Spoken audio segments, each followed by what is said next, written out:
Mid-range value for money segment is captured well by Redmi phones. The latest in the same segment is the Redmi Note 9 Pro. Over the past 1 month, I have thoroughly used this phone and now ready to tell you guys all about this. If you are new here, please hit the thumbs up button, subscribe to my channel and press the bell icon too. So before I begin, I would like to talk a little about why my reviews take a lot of time to come out. Guys, see, it's not possible to give a review outrightly after buying the phone. I am always a bit skeptical about the reviews that are rolled out on the second day of a phone's release. You can give out a quick review, but a full review, it doesn't make any sense for that review to come out this early.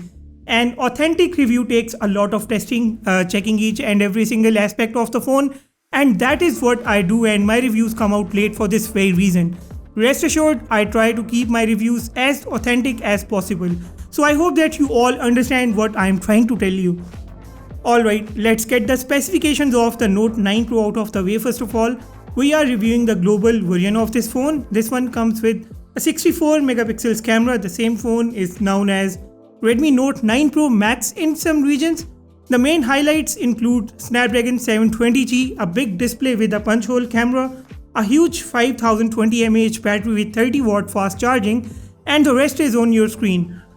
Now let me wipe off some confusions beforehand. Redmi Note 9 Pro comes in two designs. The tropical green color of this phone doesn't have this black camera extension mentioning the 64 megapixels, while the white and other colors look like the one in my hands. In fact, the Poco M2 Pro is what the Redmi Note 9 Pro looks like in the tropical green color. Redmi has created too much of confusion here for no apparent reason. Okay, first things first, Redmi Note 9 Pro, whatever design you are carrying, is a beautiful phone.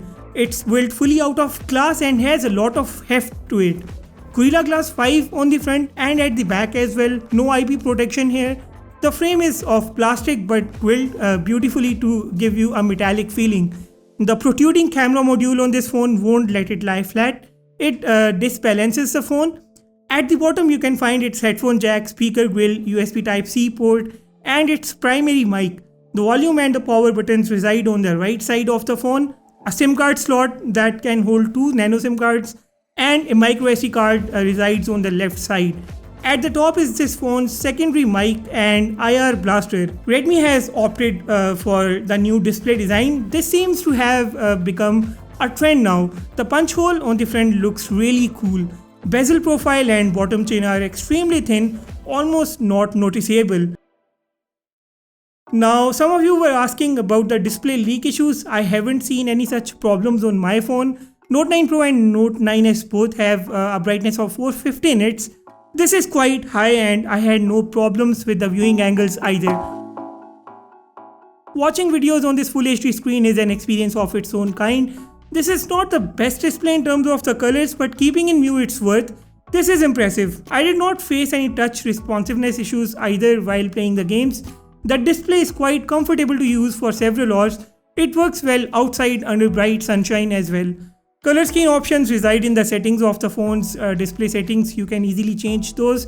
To take this punch hole display to a whole new level, I suggest turning on the navigation gestures. It will make you feel like living in the year 2020. On the software end, we get the MIUI 11 running on the top of Android 10. It's a shame that a phone like Redmi Note 9 Pro doesn't have the MIUI 12, while a low-end phone like the Redmi 9A runs on the MIUI 12 out of the box. I really wish to have the MIUI 12 on this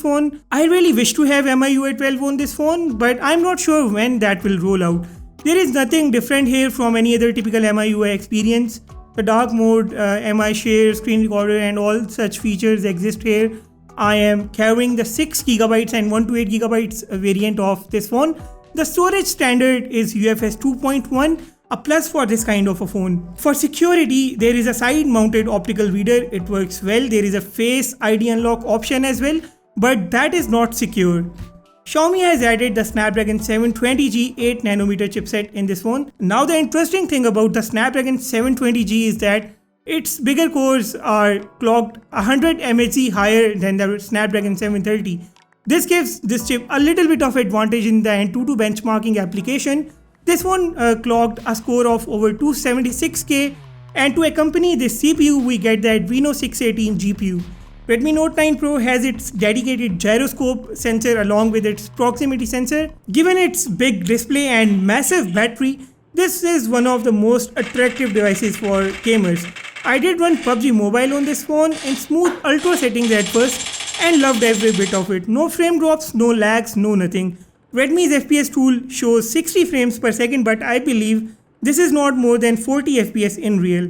The game runs equally smooth in the high graphics and frame rate settings. It won't be wrong to say that this is considerably a good device for gamers. The phone's temperature doesn't cross 40 degrees while playing games, which is another good sign considering how hot the Redmi Note 8 Pro used to get during intensive usage. The single bottom firing speaker has average performance, and here is the speaker test for all of you.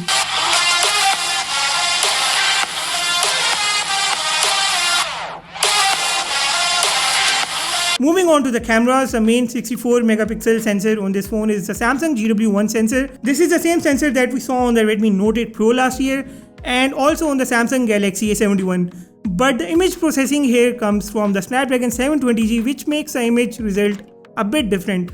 Remaining camera details are on your screen. Redmi Note 9 Pro's camera app is well equipped with the latest features. It's got the Pro mode with Video Pro mode. It can record front camera slow feeds too and can shoot 4K at 30 frames per second or 1080p at 60 frames per second videos.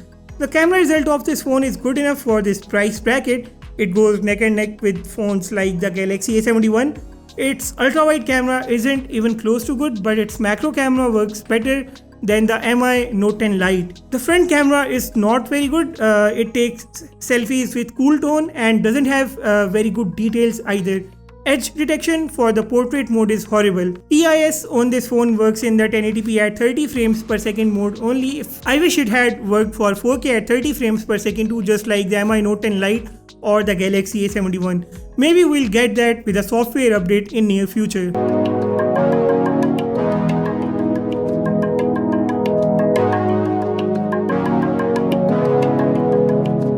The entire Redmi Note 9 series comes with 5020 mAh batteries.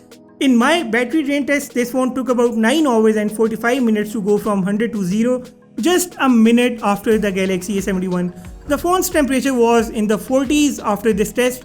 Remember that this test was conducted without a SIM card, so in real world usage, you can easily minus 1 to 2 hours from this. The 30-watt charger in the box mentions 27 watts actually, but Xiaomi calls it 30 watts. It took me about 1 hour and 26 minutes to charge this 5020 mAh battery from 0 to 100%. With this we approach the conclusion.